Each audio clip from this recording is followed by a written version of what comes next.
దుశ్శాసనుడు పాంచాలిని వివస్త్రను చేయజూసి అపరాధం చేశాడు. ఒకవేళ అది అపరాధమైతే నీవు కూడా మీ అగ్రజుని ఆదేశాన్ని మన్నించి నీ భార్యకు అవమానం జరగనిచ్చావు.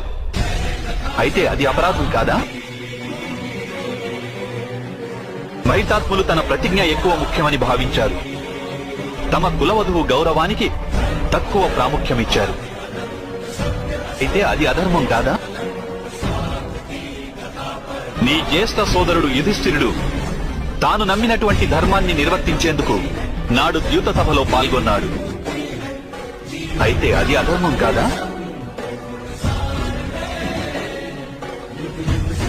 ఇంత విన్నాక బావ దుర్యోధనుని శత్రువుగా భావించడం ఉచితమేనా?